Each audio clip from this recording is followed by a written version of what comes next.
entrepreneurs. It's Michael Mort again with Argent Place Law, the law firm for entrepreneurs. We're in the middle of a series of articles, videos on what we can learn from this trademark dispute between Rapinoe and Johnson. Rapinoe, one of the owners of Together, and Johnson, one of the owners of the reviving XFL. So this is the third part of the series. There's two previous ones, and I will review a little bit of that. But the idea of this part of the series is talk about the basic information you can get from the trademark page. So let's get right to it. Quick review of the previous sessions. We learned about doing a basic trademark search and what's the serial number versus a registration number, and then using the owner name in a search, which might be helpful because the trademark might not be actually the name of the company. So let me give you a quick background in that again, and then we'll move straight forward from that. Okay, remember you go to the uspto.gov, shown up here in the browser path, and then hover your mouse over trademark, and we're looking for searching trademarks right here. Click on that, and then quickly to either this link or search our trademark database. They both take you to the same place, and then click on basic word search. I won't go through all the stuff that's up here at the top of the window. And here we are at the search window, and you can search on the mark itself, the serial number if you happen to know it, the owner's name, and the first thing we did was we looked for Together, and that is the name of the mark that we're looking for because we want to find out who owns it. And there we have with that mark, and we scroll down here and we see that the owner is XM LLC Limited. Let's copy that and then go back, use this button here, or just use the browser back button to go back one step, and we're going to paste that into a search window again right here, XM LLC, and use the search on the owner name and submit query again. And there we have the X in dispute right here. If you click on that, you get to the basic trademark page. Okay, this is the page I want to spend most of the time on. We'll look up a similar one for the XFL, but right now let's look at this one. There's a lot of stuff here up here at the top that I'm not going to go over, and TSDR is Trademark Search Document Retrieval System. We will actually use that in the next session, but here starts the information about the mark itself. First, you get an image of the mark. If it were just words like the name of a company, you would see the words spelled out. If it's some kind of graphical mark that includes a logo and words, you would see all of the mark here. This is exactly the mark that they want to get a trademark on. If there's a literal element to this, to the mark, like you might see in a logo that has the name of your company, the literal part here, the words part of the mark, will appear here where the X is. They're saying that this is a stylized X, and so that's the literal element. Then we move on to the goods and services. You see it says IC 025, and then some other numbers after that that don't matter. There's IC 025 here, IC 035, IC 038, and IC 041. What does that mean? The IC stands for International Class.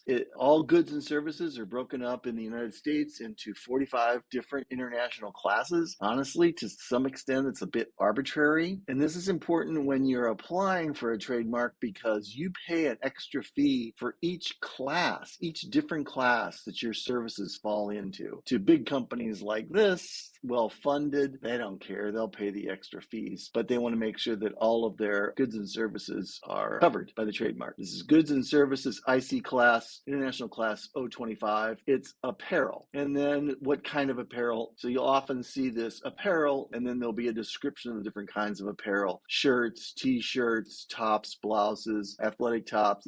Looks like all stuff that you would wear on the upper half of your body, but you'd also include shoes, boots, sandals, scarves, and belts. So a whole bunch of things listed in this International Class 25 have to do with apparel. That's interesting. Then you see over here, first use in commerce. So they both have the same date. In this case, 2021, 03, March 2nd. March 2nd, 2021, March 2nd, 2021. Why are these two things here? Trademark right accrue to the first entity that starts using the mark. So the date of first use is important. Now, first use in commerce means first use in commerce in the United States. Trademark is a federal trademark. A right to grant a registration is granted by the United States government, and therefore it has to fall into a class of law that applies to federal government purview. In this case, it would be interstate commerce. So this is the applicant claims that the first time that they used this class in commerce was on March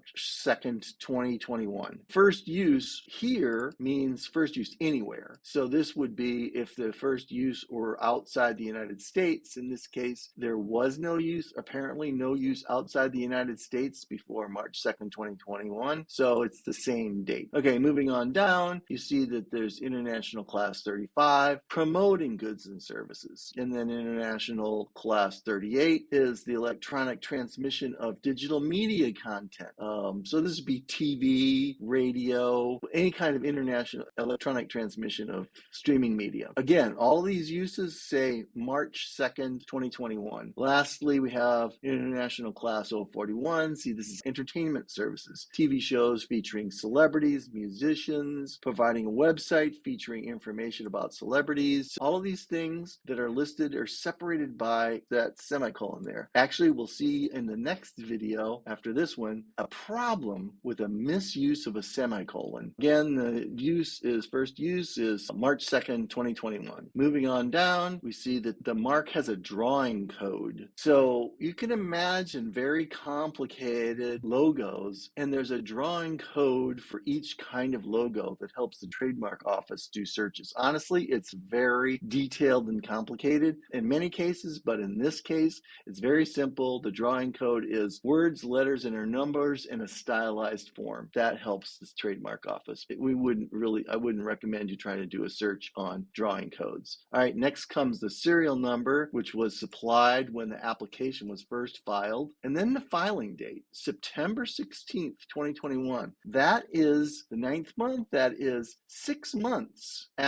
more than 6 months after the date of first use. They waited 6 months to apply for this trademark. Why did they do that? Many people don't. In some cases, you'll see that they actually apply for a trademark before they even start using it. I'll show you that in a different video. Current filing basis. What does this mean? 1A, original filing basis 1A. There are 4 different kinds of filing bases. In most cases, all you'll see is either 1A or 1B here. In this case, it's 1A. What that refers to is a section of the trademark legal code that indicates that at the time that the application was filed, the mark was already in use. That's all that means. 1A means at the time the application was filed, the mark was already in use. But we already knew that here because the application date was September 16th and the date of first use was March 2nd, 2021. Then we already have discovered this line about the owner being AXM LLC, and it gives their address. They're a Delaware company, a Delaware limited liability company,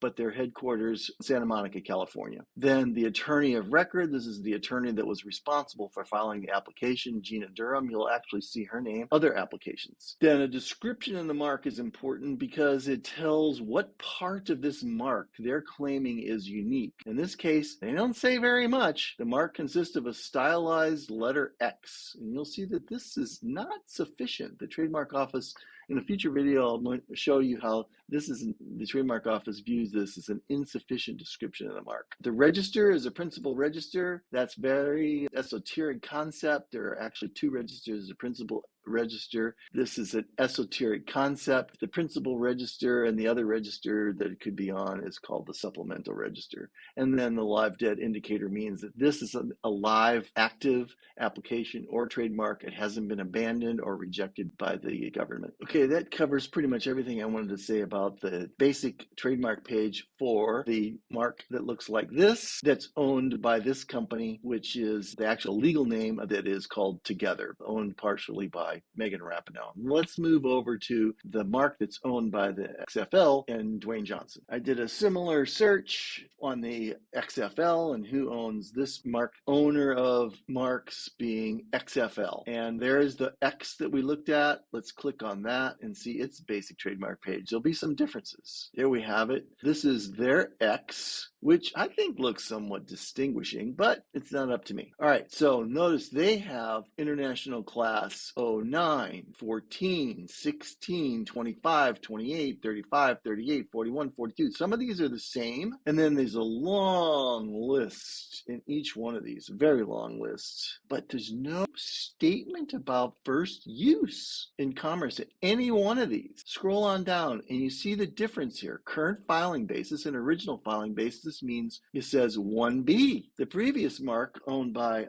Together says 1A here. This says 1B. Okay, so the 1A, remember I told you the 1A says that at the time the trademark application was filed, the trademark was already in use. In this case, where 1B means at the time that the application is filed, the trademark is not yet in use, but we intend to use it. It's called an intent to use application. It's a way of saying that they're reserving the mark for future use. They will eventually have to file more paperwork with the trademark office saying when they actually use the mark. Notice this filing date is in April 4th, 2022. That is almost a year after the first use of the prior mark, Together mark, the X that's owned by Together. And remember I said that trademark rights generally accrue to the first entity that uses the mark. So they're way behind. In the language of the trademark office, they're the junior applicant or junior registrant. They have used the mark much less time. Their date of first use is going to be after April 4th. They haven't yet filed a statement of use that says that they've started using the mark. We see that the name of the owner is XFL Properties. That might be interesting a little bit later. They've mentioned the description of their mark. The mark consists of a stylized capital letter X. We might see that as a problem described by the trademark office in the future. Again, the mark is live because the application has been filed and it has not yet been abandoned or rejected by the trademark office. Okay, that pretty much sums up what I wanted to tell you about the basic information page here. In a future session, what we're going to do is we're going to click on this button TSDR and we're going to dive into the applications themselves. To give you a taste of that, let's return briefly to the mark that was filed by Together, Megan Rapinoe's company. Then just click on this. I'm not going to talk about it, but I click on this and go to that separate page, and you'll see more summary information and a whole lot of things under this tab called Documents. Come back to the next video and we'll dive into that. I just want to finish off by saying that I'm Michael Mort with Argent Place Law, the law firm for entrepreneurs, where our vision is that there should be a successful entrepreneur in every household. We firmly believe that entrepreneurs are going to save the world, and we want to support you in doing so. Send us an email at SaveTheWorld@argentplacelaw.com. We'd love to hear from you. Thanks for listening.